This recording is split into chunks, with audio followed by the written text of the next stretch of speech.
illustrious Ken Lievers. He will be delivering a speech out of one of the Advanced Communication Series manuals entitled Humorously Speaking. He is tackling Project 1, which is warm up your audience. His objectives are to prepare a serious speech that opens with a humorous story. And the story must be related to the speech topic and appropriate for the audience.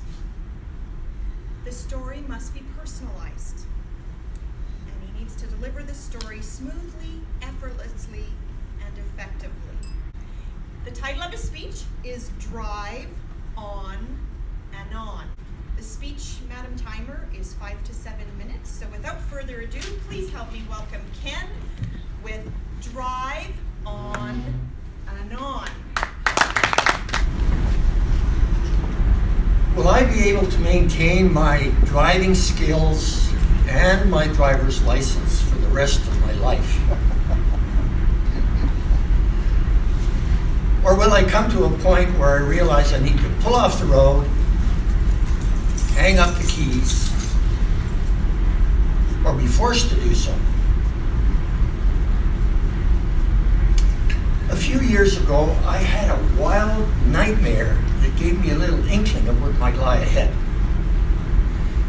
In the dream, my wife and I were driving across Canada. On this particular day, I was driving, but I'd forgotten to put in my hearing aids. We crossed the border into Ontario. Shortly thereafter, we were pulled over by a highway cop, the OPP. The young female officer came up to my window and said, "Sir, do you know you were speeding?" I turned to Barb and asked, "What'd she say?" And Barb hollers, "She says you were speeding!" The officer says to me, "Can I see your driver's license, please?" I turned to Barb and asked, "What did she say?" And Barb hollers, "She wants to see your license!" So I dig around in my pocket, pull it out, and hand it to the officer. Then the officer says, "I see you're from Alberta. I spent some time out there once with a boyfriend of mine, but he turned out to be one selfish son of a bitch." I turned to my wife, "What did she say?" And Barb says, "She thinks she knows you." I find that as I'm getting older, I'm having more sympathy for senior drivers now that I fall into that category myself. You may not appreciate this, but senior drivers do have some strengths. First of all, they have experience. They've seen it all in terms of weather conditions, driving conditions, good and bad driving habits, maybe even seen or participated in some traffic accidents that were non-fatal. Senior drivers also have some judgment. When I'm driving down a street in Lethbridge following another driver, more often than not, I know what that driver is going to do before he does it, whether or not he signals. Seniors also have a sense of responsibility. They realize they share the road with all kinds of other drivers. But there are some limitations that senior drivers have that can affect their driving skills. Their vision might be affected. Things like transition from light to dark, glare, color, motion detection, restricted field of view, cataracts. Also, drivers may have some loss of flexibility or reduced response times. At an advanced age, drivers and pedestrians seem to pop out of nowhere. And I know from experience that moving my foot from the gas pedal to the brake takes longer than it used to, provided I don't mix the two up. Some senior drivers have cognitive or auditory impairments. Some have memory loss, affected by things like Alzheimer's and dementia. And some are even affected by medications they're on for arthritis, Parkinson's, diabetes. Actually, most people don't realize the magnitude of the problem. First, senior drivers are a high-risk group. Adjusting for miles driven, there was a 2008-2009 Stats Canada survey that showed that drivers over 70 are the group that causes the second highest amounts of collisions, next only to teen drivers, teen males. That's compounded by the fact that as people age, they have onsets of conditions, medical conditions, and fragility that affect their driving. So even a senior driver who's involved in a minor accident rather than a major collision, the recovery time can be affected by those pre-existing conditions and fragility.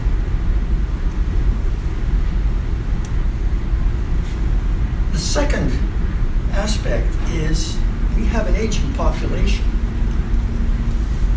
In 2010, the number of senior drivers, those 65 and over, in Canada stood at 4.8 million. It's projected by the year 2036 that the senior population might comprise 23 to 25% of the population. Also, in 2009, we had 3.25 million senior drivers on the road.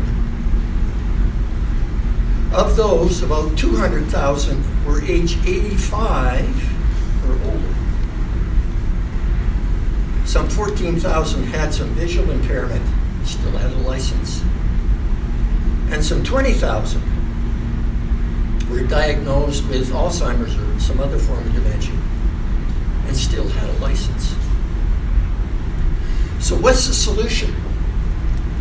The simplistic solution is to have a bumper sticker that you can put on the back of your car and hopefully people will see in time. But that still may not say that you're fit to drive.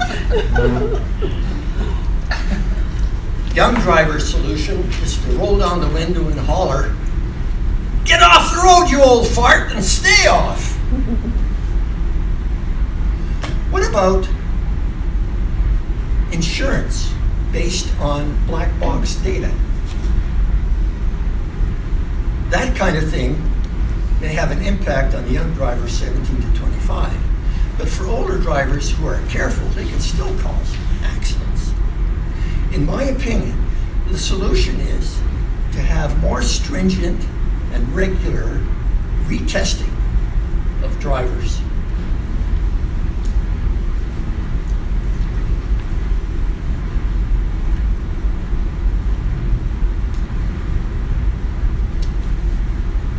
As I approach senility and senescence, and I'm sure folks out there will be quick to remind me that it's later than I think. I wonder what will happen to make me hang up my keys. Will it be my GP, my doctor, that cuts up my driver's license? Will it be my spouse hiding the keys? Will it be my kids saying to me, "Dad, it's time we had our discussion"? Not about the birds and the bees, but the nerds and the keys. Here's what I suggest. Why don't you come for a drive with me in my vehicle, and you can decide for yourself. I'm sure you'll say, "It's a long time away when I have to hang up the keys." I hope.